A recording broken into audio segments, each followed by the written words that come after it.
मैं हूं प्रशांत दुबे और यह पाणिनि शिक्षण संस्थान के CGPSC मेंस के हिंदी की क्लास है। पिछले वीडियो में हमने समास को समाप्त किया था।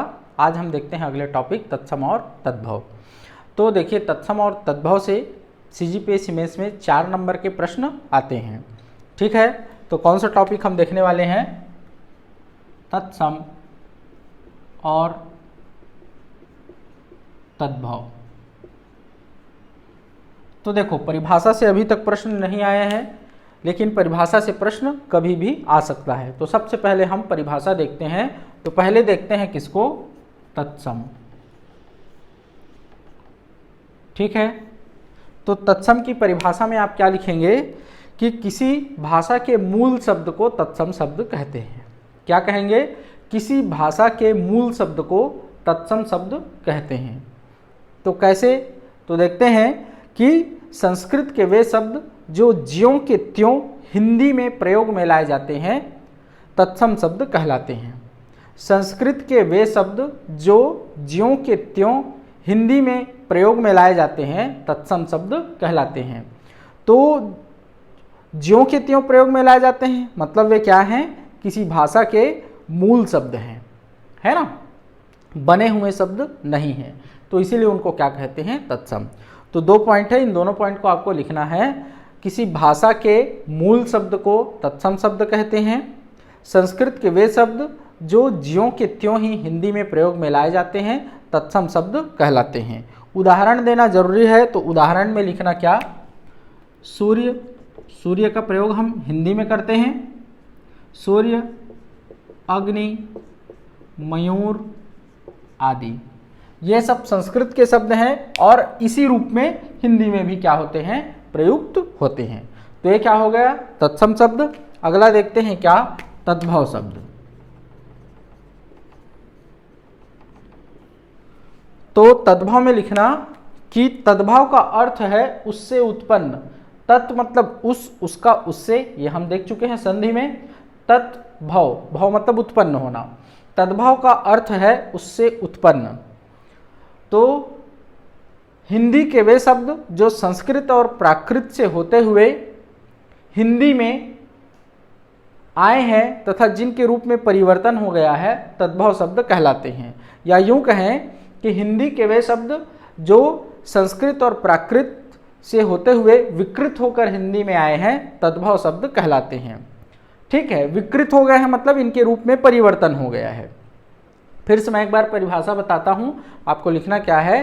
तद्भव का अर्थ है उससे उत्पन्न। हिंदी के वे शब्द जो संस्कृत और प्राकृत से होते हुए विकृत होकर हिंदी में आए हैं तद्भव शब्द कहलाते हैं। उदाहरण जैसे आम का क्या हो गया? हिंदी में आते आते आम्र हो गया, विकृत हो गया। ठीक है, हल्दी, हरिद्रा का क्या हो गया? हल्दी। कदली का क्या हो गया? केला। तो ऐसे 2-3 उदाहरण आप दे देना। उदाहरण देना जरूरी है परिभाषा के लिए, है ना। ठीक, तो एक तो परिभाषा से ऐसा प्रश्न आ सकता है। और अभी तक कैसे प्रश्न आए हैं? तो निम्नलिखित शब्दों के तत्सम रूप लिखिए, निम्नलिखित शब्दों के तद्भव रूप लिखिए। ठीक है, तो देखते हैं कि जो तद्भव शब्द हैं, हिंदी के जो तद्भव शब्द हैं उनका कोई ना कोई रूप तो रहा होगा संस्कृत में, और संस्कृत में उनके जो रूप थे उसको क्या कहते हैं? तत्सम रूप कहते हैं। जैसे आम्र को संस्कृत में क्या कहा जाता था? हिंदी में आम कहा जाता है, संस्कृत में क्या कहा जाता था? आम्र। हल्दी को संस्कृत में क्या कहा जाता था? हरिद्रा।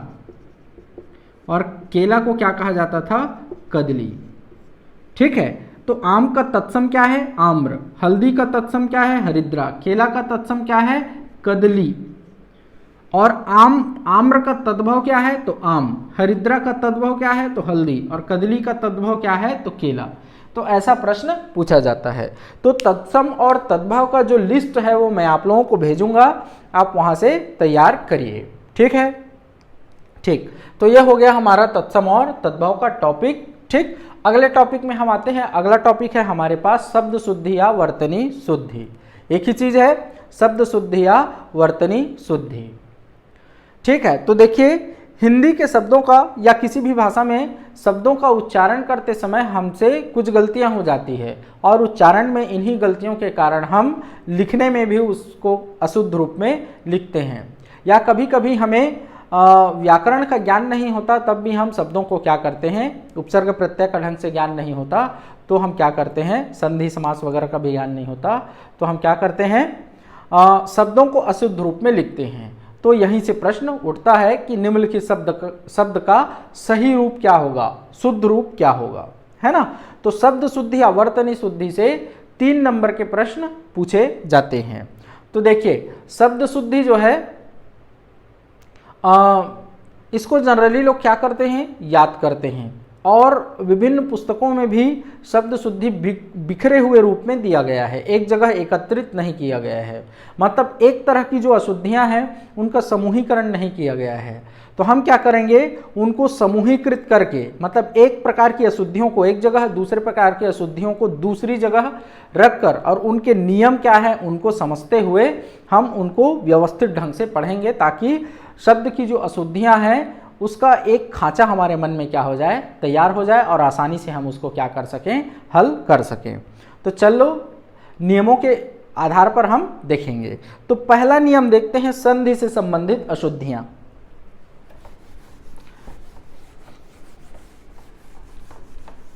ठीक है, तो देखते हैं क्या देख रहे हैं हम, शब्द या वर्तनी शुद्धि। नियम पहला हम देखते हैं, संधि से संबंधित अशुद्धियां।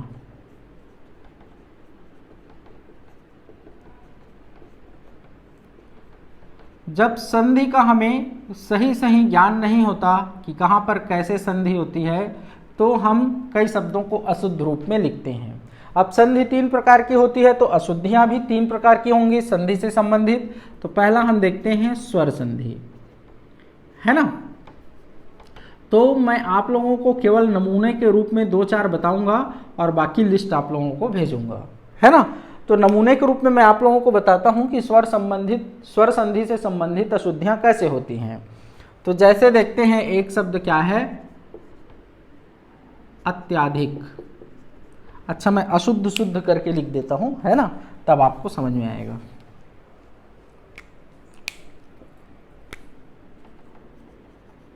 एक तरफ अशुद्ध रूप और दूसरे तरफ शुद्ध रूप। तो आम जीवन में हम गलत उच्चारण करते हैं, जिसके कारण हम क्या कहते हैं, अत्याधिक, जबकि होना क्या चाहिए, अत्यधिक। कारण यह अति, उपसर्ग और अधिक शब्द में यण स्वर संधि होने से बना है, और जब इसका यण स्वर संधि करेंगे तो ये रूप बनेगा, ये रूप नहीं बनेगा। ठीक है, ऐसे ही अत्योपयोगी, जबकि होगा क्या, अत्युपयोगी, ये भी यण स्वर संधि से अतिधन उपयोगी से बना है। ठीक है, ऐसे ही उपरोक्त, जब किसके जगह में क्या होता है, उपर्युक्त, ये भी यण स्वर संधि से, कैसे, ऊपरी धन उक्त, तो क्या बन जाता है, यण स्वर संधि से उपर्युक्त, जबकि इसमें क्या होगा, ऊपर धन उक्त। तो उपरोक्त में बड़ा ऊ होना चाहिए, ऐसा नहीं है। ठीक है, और दूसरी बात, ऊपर धन उक्त होगा ही नहीं। कारण ये कि इस शब्द में पहले से संधि हो चुकी है संस्कृत में, तो हम हिंदी में लाकर उसको पुनः संधि अलग तरीके से नहीं कर सकते। तो ध्यान रखिएगा, ये शब्द गलत है, ये सही है। पुस्तकों में इसका प्रयोग खूब होता है, हिंदी की पुस्तकों में नहीं, मतलब अन्य पुस्तकों में, लेकिन वो गलत है ना, ध्यान रखना।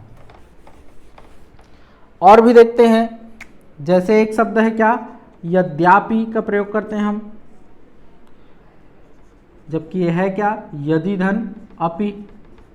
तो क्या होना चाहिए, उल्टा लिख दिया मैंने, ये यद्यपि है, कारण ये यदि धन अपि से बना है, यण स्वर संधि से। और देखते हैं इसी में एक उदाहरण, अद्यपि का प्रयोग कर लेते हैं, जबकि ये क्या होगा, अद्यापि, कारण अद्य मतलब आज और अपि, इन दोनों में दीर्घ स्वर संधि से ये बना है। तो ये सही है इसमें। तो ये एक नमूना है, ऐसे ही ढेर सारे उदाहरण हैं किसके, स्वर संधि से संबंधित अशुद्धियों के। ठीक है, मैं उनका लिस्ट आप लोगों को भेजूंगा। स्वर संधि के बाद हम आ जाते हैं किसमें, व्यंजन संधि में आ जाते हैं।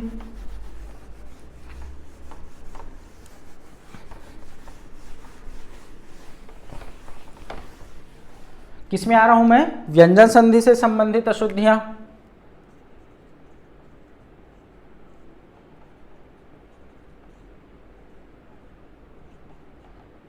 ठीक है, एक तरफ अशुद्ध रूप और दूसरे तरफ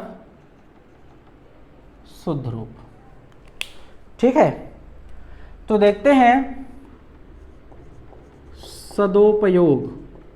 एक शब्द हम क्या बोलते हैं, सदोपयोग, जबकि ये होगा क्या, सदुपयोग। जैसे बहुत को हम लोग बहुत बोलते हैं ना, लड़कियां खासकर बिगाड़ देती हैं, बहुत ऐसा करके तो बिगड़ जाता है ना। तो सदुपयोग, तो सदुपयोग कैसे बना है, सत मतलब अच्छा, धन उपयोग। तो व्यंजन संधि के पहले नियम से क्या हो जाता है, सदुपयोग। ऐसे ही सदोपदेश का प्रयोग करते हैं हम, जबकि होगा क्या, सदुपदेश। सेम ऐसे ही ऊपर के जैसे सत धन उपदेश से बना है ना। और देखते हैं ऐसे ही हम क्या बोलते हैं, छत्र छाया, जबकि छत्र छाया नहीं होगी, क्या होगा, छत्र छाया। व्यंजन संधि के चौथे नियम कि स्वर के पश्चात यदि छ हो तो दोनों के बीच में क्या आ जाता है, च आ जाता है, तो क्या हो जाएगा, छत्र छाया। ऐसे ही उज्ज्वल, इसको तो कई बार पूछा जा चुका है ना। होगा क्या, जबकि उज्ज्वल, दोनों ज आधा रहेगा, कारण ये है उत धन ज्वल से बना है, तो ये तो ज आधा है ही, ता आधा है, और ये ज में परिवर्तित होगा तो ये भी आधा ज ही बनेगा, तो इसलिए दोनों ज क्या होते हैं, आधा होते हैं। तो ये व्यंजन संधि का क्या हो गया, नमूना हो गया, है ना। तो ऐसे ही और भी उदाहरण हैं जिनको मैं आप लोगों को भेजूंगा। अब देख लेते हैं विसर्ग संधि के कुछ क्या नमूने, उदाहरण। विसर्ग संबंधी से संबंधित जो अशुद्धियां हैं,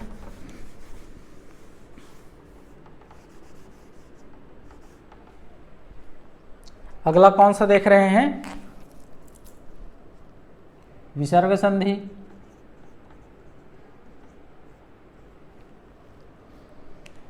से संबंधित जो अशुद्धियां उसको देखते हैं, है ना।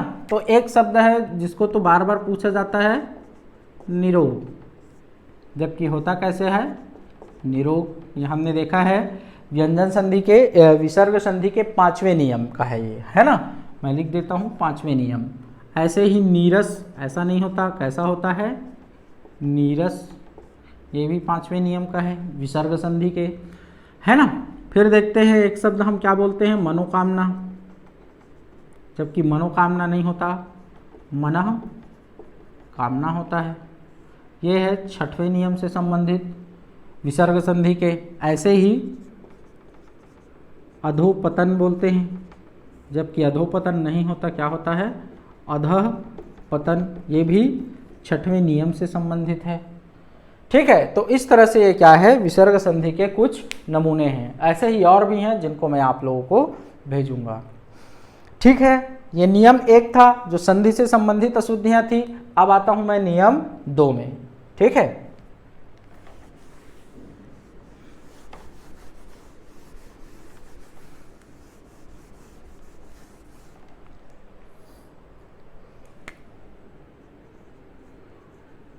नियम 2।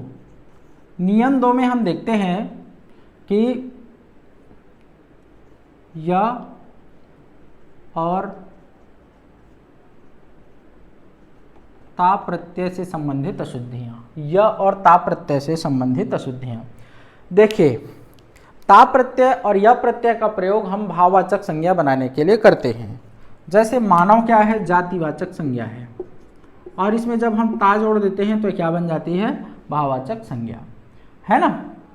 ठीक, तो ता प्रत्यय और य प्रत्यय का प्रयोग हम किस लिए करते हैं, भाववाचक संज्ञा बनाने के लिए। लेकिन हम केवल किसी एक प्रत्यय का ही एक बार में प्रयोग कर सकते हैं, परंतु हम क्या करते हैं, आम जीवन में दोनों का एक साथ हम प्रयोग कर लेते हैं। ठीक है, तो उसी से संबंधित जो अशुद्धियां हैं उनको मैं बता रहा हूं। जैसे एक शब्द है क्या, सुंदर। अब इसकी हमको भाववाचक संज्ञा बनानी है, तो हमारे पास दो प्रत्यय हैं, ता प्रत्यय है और या प्रत्यय है। तो ता प्रत्यय से क्या बनता है, सुंदरता, और यह प्रत्यय से क्या बनता है, सौंदर्य। यह प्रत्यय से ऐसा क्यों बना ये मैं बताऊंगा आप लोगों को। कब बताऊंगा, जब हम इक प्रत्यय को पढ़ेंगे तो। अभी केवल ध्यान में रखिए, दो रूप बनते हैं, हर चीज के ऐसे ही दो रूप बनते हैं। जैसे मधुर से मधुरता और माधुर्य, धीरता और धैर्य। लेकिन हम लोग क्या करते हैं, जब प्रयोग करते हैं तो दोनों को मिला देते हैं, है ना, और क्या लिख देते हैं, सौंदर्यता। जबकि इसका शुद्ध रूप क्या होगा, सौंदर्य या सुंदरता। ऐसे ही माधुर्यता, तो क्या होगा, माधुर्य या मधुरता। ठीक है, ऐसे ही धैर्यता, तो क्या होगा, धैर्य या धीरता। ऐसे ही चातुर्यता, है ना, तो क्या होगा, चातुर्य या चतुरता। ऐसे ही और ढेर सारे शब्द हैं, है ना। जैसे साम्यता नहीं होगा, क्या होगा, साम्य या समता। ऐक्यता नहीं होगा, ऐक्य या एकता। ठीक है, एक शब्द और है जो य प्रत्यय से नहीं है संबंधित, लेकिन ता प्रत्यय उसमें आता है, इसलिए बता दे रहा हूं, कौशलता नहीं होता, बल्कि क्या होता है, कौशल। यहां यह प्रत्यय नहीं है, है ना, या कुशलता। ठीक है, तो इस तरह से ये नियम क्या है, दूसरा, जिससे संबंधित अशुद्धियां बहुत पूछी जाती हैं। अशुद्धियां व्यापम वगैरह में और मेंस में भी पूछा जा चुका है। व्यापम में तो कई बार इससे संबंधित अशुद्धियां पूछी जा चुकी हैं। ठीक है, आते हैं नियम 3 में।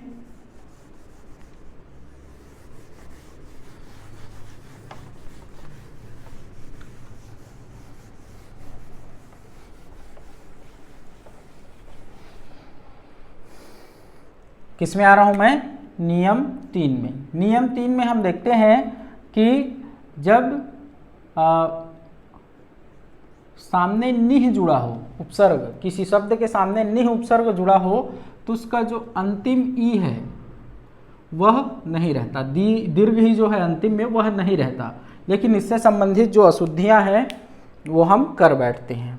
जैसे देखते हैं, एक शब्द होता है क्या, दोषी। ये सही शब्द है, लेकिन जब हम इसमें क्या जोड़ेंगे, निह, तो दोष ई हट जाएगा और क्या बन जाएगा, निर्दोष। क्या बन जाएगा, निर्दोष। लास्ट का जो दीर्घ है वो हट जाएगा, है ना। तो ऐसा होता है। तो अशुद्ध रूप में देखते हैं क्या, इसी को देखते हैं, निर्दोषी नहीं होता, क्या होता है, निर्दोष। निर्गुणी नहीं होता, क्या होता है, निर्गुण।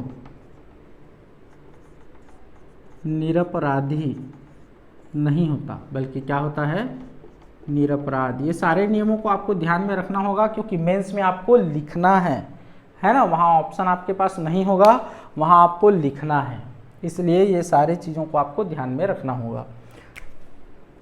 निर्दयी नहीं होता, बल्कि क्या होता है, निर्दय। ठीक है, तो एक नमूना है, इस तरह के और भी क्या है, उदाहरण हैं। मैं उनको भेजूंगा आप लोगों को, है ना। ठीक, अगला देखते हैं नियम 4।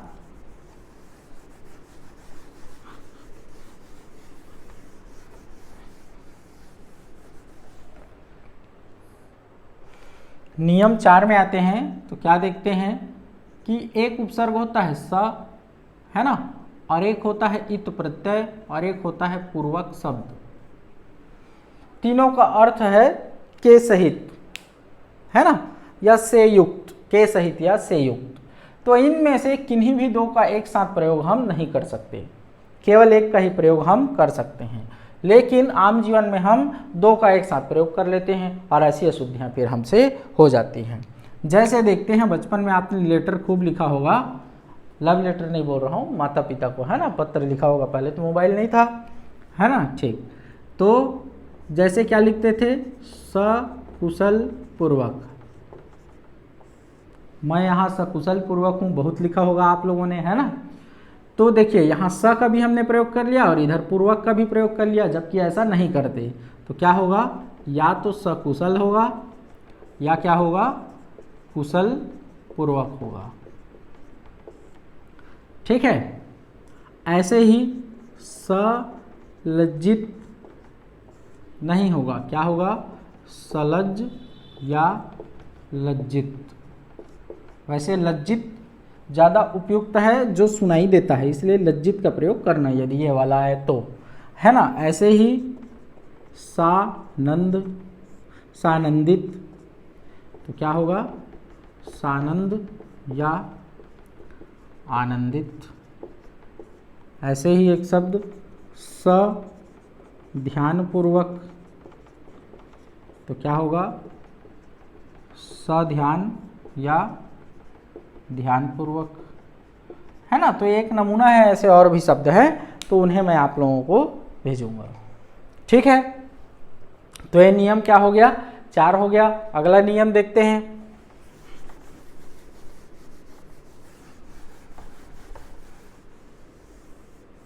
नियम 5 में आते हैं।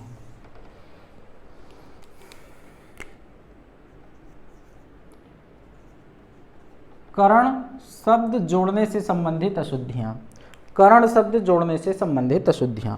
तो जब हम किसी शब्द में करण शब्द जोड़ते हैं तो केवल एक परिवर्तन करना होता है, हमें उसके अंत में दीर्घ ही जोड़ना पड़ता है। ठीक है। जैसे समझते हैं शहर, अब इसमें करण जोड़ना है, तो इसमें करण जोड़ने से पहले एक काम हमको और करना पड़ेगा, दीर्घ ही जोड़ना पड़ेगा, और उसके बाद हम इसमें क्या करेंगे, करण जोड़ेंगे। तो क्या हो जाएगा, शहरीकरण। लेकिन हम ऐसा नहीं करते, दीर्घ ई के बाद यह भी जोड़ देते हैं, या कुछ अन्य गलतियां भी करते हैं। जैसे देखते हैं क्या, केंद्र, तो केंद्रीयकरण ऐसा कर देते हैं, जबकि होगा क्या, केंद्रीकरण। केवल केंद्र में दीर्घ ही जोड़कर करण जोड़ना है ना। ऐसे ही मानवीयकरण, तो क्या होगा, मानवीकरण। नगरीयकरण, तो क्या होगा, नगरीकरण। ऐसे ही उद्योग शब्द में, तो यहाँ हम क्या कर देते हैं, औद्योगिकरण। औद्योगिकरण नहीं होगा, मूल शब्द तो क्या है, उद्योग, और उसमें ई जोड़ेंगे और फिर पीछे करण, क्या होगा, उद्योगीकरण। औद्योगिकरण नहीं होगा, है ना। तो इस तरह से ये सब होता है। तो ये हो गया नियम 5। ठीक है। तो अगला नियम में फिर आते हैं। ऐसे और भी शब्द हैं, है ना, मैं सब आप लोगों को भेजूंगा।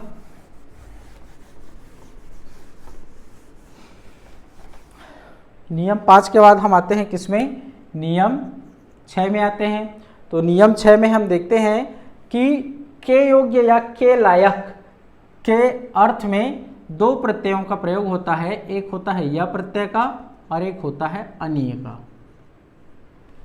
ठीक है। लेकिन हम दोनों का एक साथ प्रयोग कर देते हैं, ऐसी अशुद्धियां हमसे हो जाती हैं। जैसे देखते हैं पूज, जैसे इधर मैं बता दे रहा हूं, एक पूज है, पूज धातु है। अब इसमें यह प्रत्यय जोड़ना है तो क्या हो जाएगा, पूज्य, या अनीय प्रत्यय जोड़ना है तो पूजनीय। लेकिन हम दोनों को जोड़ के क्या बना देते हैं, पूज्यनीय। तो ऐसी अशुद्धियां भी हमसे होती हैं। तो ध्यान रखना, क्या होगा, अशुद्ध रूप पूज्यनीय, जबकि शुद्ध रूप क्या होगा, पूजनीय या पूज्य। ऐसे ही मान्यनीय, तो क्या होगा, माननीय या मान्य। ठीक है। तो इस तरह से ये क्या होता है, ऐसे ही एक और शब्द देख लेते हैं, गोपनीय। तो क्या होगा, गोपनीय। यहाँ गोप्य नहीं होगा, है ना, गोपनीय ही प्रचलित है, ध्यान रखना। तो यह हो गया क्या, नियम 6। तो इस तरह के और भी शब्द हो सकते हैं। ठीक है, चलिए अगले नियम में आते हैं।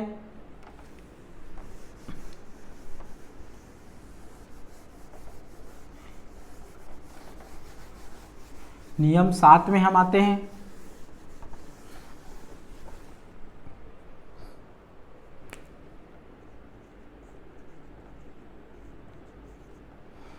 तो देखो, नियम 7 ये है कि बहुवचन बनाने से संबंधित अशुद्धियां हैं। बहुवचन बनाने से संबंधित अशुद्धियां। तो देखते हैं, जब हम किसी शब्द का क्या करते हैं, बहुवचन बनाते हैं, तो उस शब्द के अंत में जो दीर्घ मात्रा होती है, बड़ी मात्रा, वह छोटी हो जाती है। कैसे, तो जैसे लड़की कैसे लिखते हैं, ऐसा। लेकिन जब इसका बहुवचन हम बनाते हैं लड़कियां, तो कैसे लिखाता है, ऐसा लिखाता है ना। क्या हुआ परिवर्तन, तो ये देखिए, बड़ी मात्रा है, दीर्घ मात्रा, वो क्या हो गई, यहाँ पर छोटी मात्रा हो गई। तो जब भी हम बहुवचन बनाते हैं तो मात्रा क्या हो जाती है, छोटी हो जाती है। लेकिन कई लोगों को ये मालूम नहीं होता, इसलिए वो क्या कर बैठते हैं, अशुद्धि कर बैठते हैं। तो एक दो उदाहरण मैं लिखता हूं।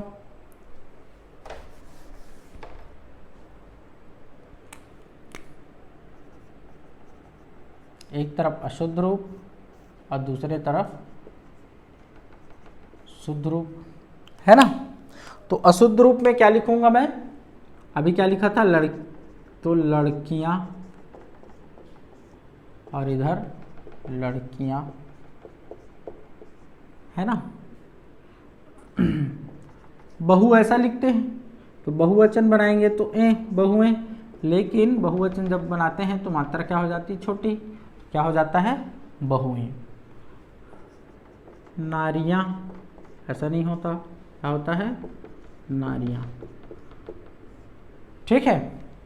अब देखो, जो स्थिति बहुवचन बनाने में हो रही है, वही स्थिति किसी शब्द में कौन कौन सा शब्द जोड़ने से होती है, तो मंडल, परिषद,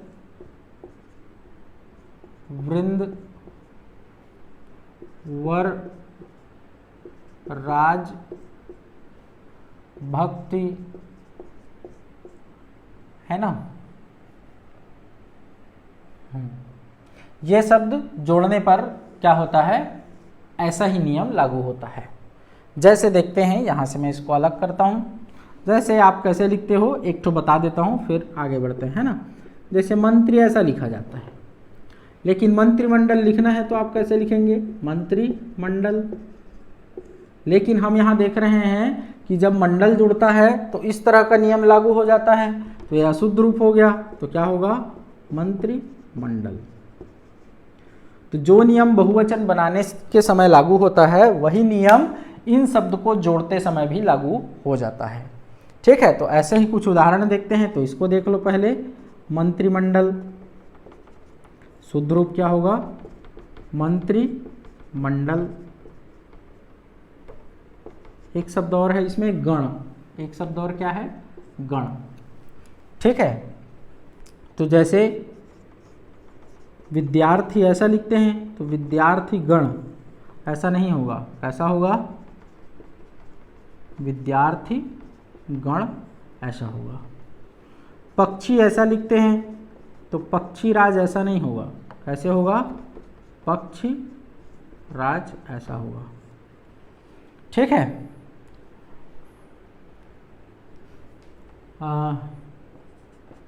योगी राज भी ऐसा नहीं होगा, क्या होगा, योगी राज ऐसा होगा।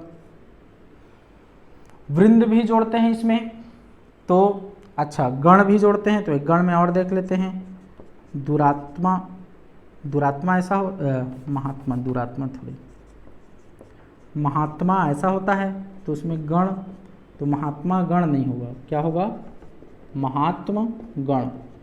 बड़ी मात्रा छोटी हो जाएगी, आ का अ हो जाएगा, है ना। तो इस तरह से परिवर्तन होता है। ठीक है। अब देखते हैं, तो इन शब्दों के लिए हो गया। लेकिन जो ऋकारांत शब्द हैं, जिनका अंत री से होता है मूल रूप में, वे अपने ऋकारांत रूप में वापस लौट जाते हैं। कब, जब हम इन शब्दों को जोड़ते हैं। जैसे देखते हैं, इसको मैं मिटाता हूं इधर को, है ना, समझ में आएगा।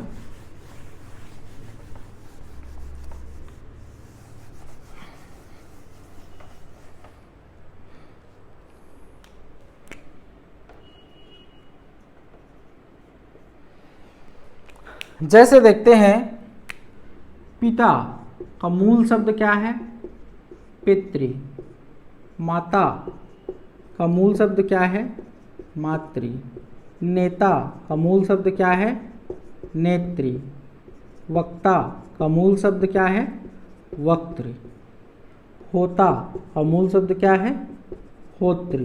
तो पढ़े होगे ना आप इतिहास में, है ना, उद्गाता, होता, अध्वर्यु, है ना, वही है सब। तो होता का क्या मतलब ये वाला, है ना, होत्री। तो ये ऋकारांत शब्द है मूल रूप में। तो जब हम इन शब्दों के साथ जब इन शब्दों को जोड़ते हैं तो अपने ऋकारांत रूप में वापस लौट जाते हैं। जैसे देखते हैं, एक नेता से शुरुआत करते हैं, है ना। तो नेता में जब हम गण जोड़ेंगे तो नेता गण नहीं होगा, बल्कि क्या हो जाएगा? नेतृगण हो जाएगा, है ना। ऐसे ही वक्ता गण नहीं होगा, क्या होगा?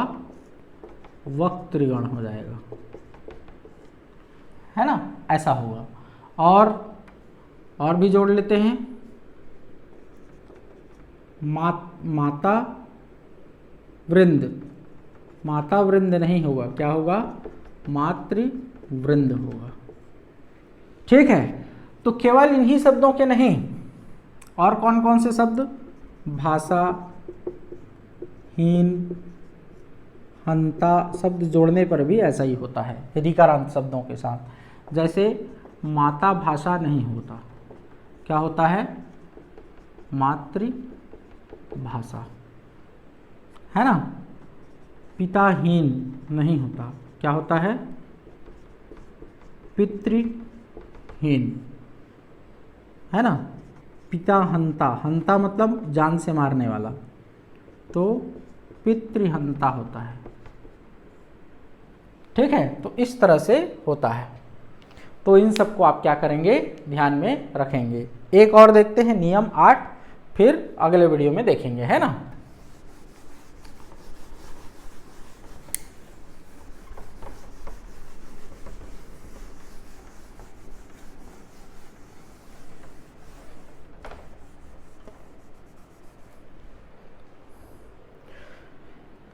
नियम 8 है इनी प्रत्यय। इनी प्रत्यय से संबंधित अशुद्धियां। कैसे इनी प्रत्यय? तो एक शब्द होता है वाह। अब जब हम इसमें इनी प्रत्यय जोड़ेंगे तो क्या बनेगा? वाहिनी। और हम लोग लिखते क्या हैं? वाहनी। तो ऐसी अशुद्धियां हमसे हो जाती हैं, है ना। जैसे देखते हैं उदाहरण एक, इसी को लिखते हैं पहले। वाहनी नहीं होता, बल्कि क्या होता है? वाहिनी होता है। दायनी नहीं होता, बल्कि क्या होता है? दायिनी होता है। वादनी नहीं होता, बल्कि क्या होता है? वादिनी। ठीक है। ऐसे ही एक शब्द है गृहिणी नहीं होता, बल्कि क्या होता है? गृहिणी। और इसको कई बार व्यापम वगैरह में पूछा जा चुका है ना। मेंस में पूछा है कि नहीं ध्यान नहीं है, देखना पड़ेगा। तो इसको कई बार पूछा जा चुका है ना। तो ये हो गया आप लोगों का नियम कौन सा था? 8 था, है ना। तो यहाँ तक देखते हैं। ठीक, तो ये 8 हो गए। लगभग 8 नियम और देखेंगे। इसके बाद भी कुछ अशुद्धियाँ ऐसे हैं जिनको हम किसी समूह में नहीं बांट सकते, तो उनको भी मैंने कुछ व्यवस्थित करने का प्रयास किया है और एक जगह रख दिया है, लेकिन उनकी संख्या कम है, तो उनको भी मैं आप लोगों को भेजूंगा, है ना।